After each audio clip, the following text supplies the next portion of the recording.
Hi everyone, and welcome to Screams After Midnight TV edition. I'm Peter, and that is Tim. Hello. We are, of course, working through every single episode of Tales from the Crypt from HBO. This is episode 3, so season 1, episode 3. The episode is called Dig That Cat, He's Real Gone.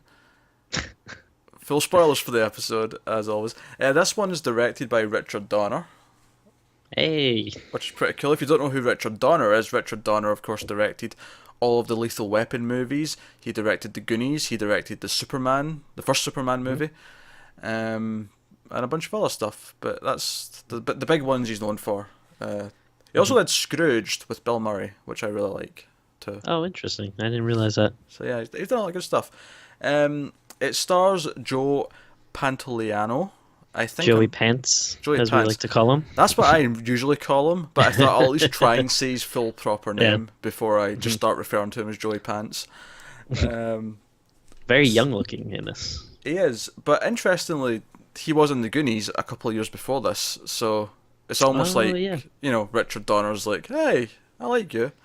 And Yeah. he's not the only Richard Donner actor to show up either, because to jump ahead before we get into the plot, but the dad who goes up to shoot him with his son is Oh, the yeah. police captain from Lethal Weapon. Oh, I didn't know that. Yeah, and that seems to be a thing we're doing every week here. Is that I'm saying where I recognise all the faces from, but the one other person I did recognise is the head of I guess the travelling circus. The guy who does all the announcing and says, "Welcome everyone, welcome to the show." You know that guy. Yeah, he looked really familiar. I couldn't 100% place him though. He was in a movie the exact same year this came out, Okay, what year is it? 1989. So I was thinking Batman. It is Batman. He's is he like he was a reporter guy or something? Yeah, he's the In it? reporter guy that Okay. works with Vicky Vale. Yeah. Alright, that's what I thought, but I wasn't 100% sure. Yeah. I didn't place him quite at first because he has like several Yeah. different like types of facial hair as the Yeah. episode rolls on, and it was not the first time, but the second time I seen him, I'm like, all right, I know who he is.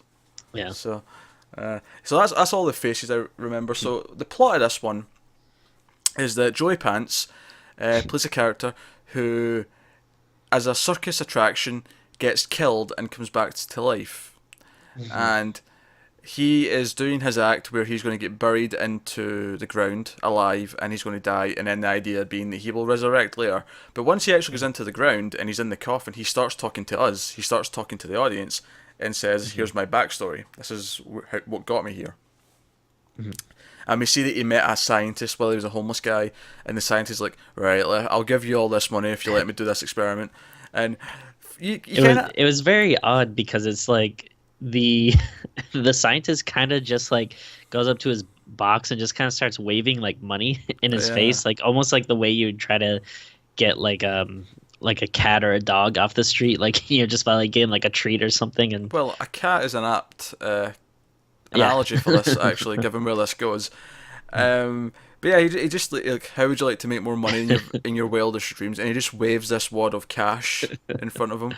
But he and this is where you have to accept that this episode's quite silly, because the entire Yeah. plot hinges on the fact that in this episode, in this world, cats literally have 9 lives. It's not just a saying; it's an actual thing. The cat has 9 lives, Yeah. and he takes something. That's not the brain; it's the part of the cat. I can't remember which body part, yeah. but he takes something out of the cat and puts it into him, so that he now will have 9 lives. And I have to admit, as soon as he did this, I guessed the twist ending. I knew exactly Oh, what yeah. the twist ending was going to be. So to jump ahead, the twist ending, of course, is that the cat's technically already died twice now, or once, and because of that, he doesn't have 9 lives. He has 8 lives, so he's miscounted. So that's what the ending ends up being. But I actually remembered this one. I had seen it before, so I knew it was coming, but I feel like it is kind of telegraphed a little bit. I think the thing that telegraphed it more than anything else is because I know that the episodes tend to be about the character getting their just desserts at the end. Yeah. It felt like the easiest way to do it is for him to realise, oh wait, this is my last life. Yeah. Bugger, I don't want to actually die right now. So I guess that pretty early on, but so the episode from there, it occasionally cuts back to him in the coffin, and he's like, ha ha ha, I did this and blah blah blah. I was making so much money. But you see him like do his first act and how he takes a while to wake up, and he befriends the showgirl who's like the onstage helper, and he's splitting the money with the scientist and at this point he's not done anything bad.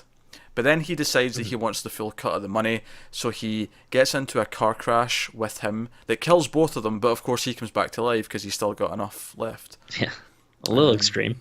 That's a little extreme. And he does it a variety of ways as well. He gets hung at one point, he gets drowned, he gets electrocuted. The one that I mentioned before was where they give people a chance to shoot him with a crossbow. Yeah. And various people come up and they charge $1,000 per attempt to shoot him, and it takes like 3 or 4 people before they actually kill him. And here's my first thought though, based on these scenes. So the first time he does it, he's in a tank and he's drowned, and the guy from Batman is like, and resurrection after he's died, and he doesn't wake up. And the crowd just starts leaving as if they're annoyed that the act isn't working. And all I could think was, no, if this actually happened, the crowd would all be screaming in terror because you've just killed someone in front of them. Yeah. And he's not waking up. Yeah, I kind of get the feeling like, I don't know if it's like, thinking too deeply about it, but I almost feel like there's a little bit of I think like a little bit of like social commentary on there on like how obsessed with like violence and stuff there is, especially that is definitely there. It's not quite to the same levels as me and Connor on Almost Cancelled have been watching all the episodes of Black Mirror. And those are all very heavily like filled with like social commentary. There's a lot of like meaning you can take from all those episodes. Whereas this in a weird way is a really goofy episode. Oh, and by the way, Richard Donner himself, I just remembered, Richard Donner himself has a cameo. Really? At the start when he's getting into the coffin, Richard Donner's in the crowd. I didn't realize that. It's blinking, you'll miss him, but I noticed him sitting there. But yeah, that is definitely there. That whole idea of they're like how they're annoyed, like that the acts failed when they should be screaming in terror. And especially later on when they're the ones who get the chance to actually kill them, and then you see it's almost like a game show or something, and you see there's like young kids and like old ladies, which I actually thought that was like pretty funny. Oh yeah, the granny who gets to pull the lever for the electrocution. Yeah. Do you know what would have been a good little funny bit there? If they had William Sadler from the first episode, but the guy who comes up and pulls the lever. Oh, yeah. That'd have been a cool little callback to the first episode. But there's also some fun moments where it takes longer to resurrect depending on how he died. And there's one where he's actually on the table in the morgue and he's about to get, cut open. And he just happens to wake up in time. I actually thought that scene was very funny because the mortician like pure jumps back like, ah! Yeah. I kind of like overall. I like the way it was, just the way it was shot was kind of funny to me. Like it's got it's got a very distinct look to it because the camera is always like in their face. Yeah, it's very like felt like very like swoopy, like it's always like swooping in or like kind of going around characters and stuff, and it gave it almost kind of like a manic, kind of comedic feel to it. Well, it's funny because the only time it does that, it doesn't do that all the time. In the scenes where the scientist is in the lab and he's like doing the experiments and stuff, it's not like that. When he's in the coffin, it's just a still shot. But when it does do that, which is quite a lot of the episode, it's always when they're actually in the circus performing a show, and it gives it gives you that sense of energy where there's this excitement in the crowd.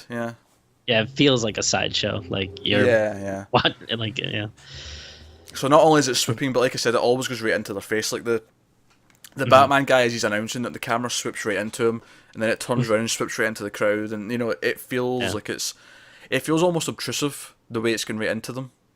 Yeah, I think maybe like the first little bit, I was kind of like, oh, this is like kind of odd, but then I quickly kind of get like absorbed into it, and I'm like, oh, okay, I kind of see like what they're doing, like they're trying to make it this high energy, manic, cartoony kind of thing.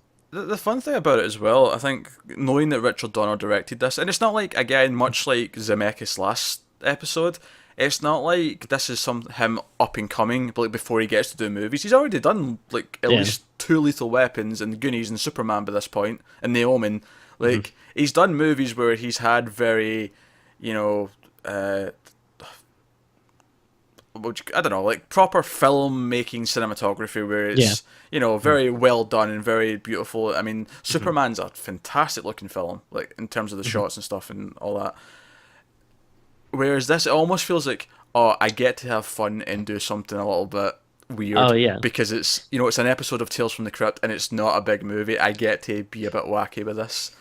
yeah. I feel like that's you'll see a lot of that throughout the series, as it feels like people kind of getting to cut loose, both in like, you know, directors and actors and stuff. Like it's, you know, it kind of gives them a chance to maybe do stuff that, like, you know, maybe people won't hold them like as accountable for. You know, it's like not like, you know, something that you maybe have like a bunch of studio execs, like, you know, really needing to bank on your movie, you know, to make like a lot of money that summer or something. It's just like a nice way to kind of like relax. And, you know, everyone that works on it seems like, yeah, I'm assuming probably maybe are kind of like friends and stuff. And I think the thing that also adds to that is even on a regular TV show, you'll still have like the showrunners and people who are overseeing it, because it has to, you know, uphold a quality for the story that's continuing forward. But because this is an anthology and because each episode is completely standalone, it almost doesn't matter if one of them's completely terrible and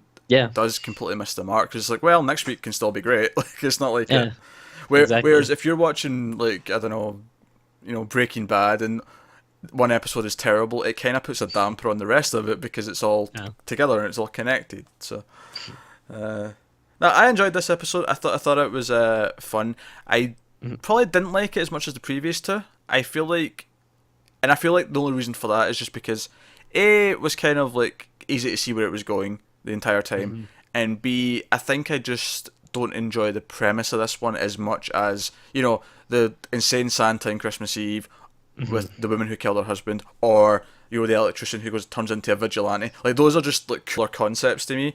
But this was still a lot of fun, and I think Joey Pants is really good in the role as well. Yeah, I liked him a lot. I thought his monologues were really good, and it's a kooky premise. I like to start off with. It's weird that they do the whole cat 9 lives thing when it's like you could have easily just had him, you know, give him some type of serum or procedure and just said like, oh, like this will resurrect you you know, in like finite number of times or something. Like it seems weird that they were like, no, we're gonna do the cat angle. It's in tone with the show though to just do that for an episode though. I don't think it feels out of place in this, and I'm only 3 episodes in, but you know I'm quite quickly getting a sense of what the overall feel is. Speaking of the show as a whole, the Crypt Keeper was dropping some great puns at the end of this one. When he was talking about being on TV in between Wheel of Misfortune and what was the other one? The Newly Dead game, I think he said. Oh yeah. The second one. I enjoyed him as well this episode. And, the other one was unless you're buried in the wrong time slot. I don't know. I feel like the puns on this episode were maybe a bit more on the mark. A little on game. Yeah. You know, I actually didn't think about this until now because I wasn't really focusing much on Richard Donner, but they should have had him say something like when he was introducing it about like how like with this story you will believe a man can die. That would have been good. Yeah. That would have been a really nice on the nose thing for people. Oh god, they could have even made references to Riggs from Lethal Weapon, because he was like suicidal in the first movie. Yeah, that's true. You could have even had like that kind of creep in. I don't know. Just a thought. But no, that's episode 3 of Tales from the Crypt from season 1. We will be back next week with episode 4. And of course, if you don't know what we do typically that led us to start doing this, we talk about horror movies over on our sister channel, Mild Fuzz Movies, on Screams After Midnight. And we just had Blair Witch go up. We did a review of that, and we reviewed Don't Breathe. We've got a bunch of extra episodes coming over October, so you can head over there and check all that stuff out. But otherwise, guys, let us know what you thought of this episode in the comments below. Like and subscribe and all that jazz. Get us on Twitter at @mild_fuzz. Thanks very much for watching. We'll see you next time.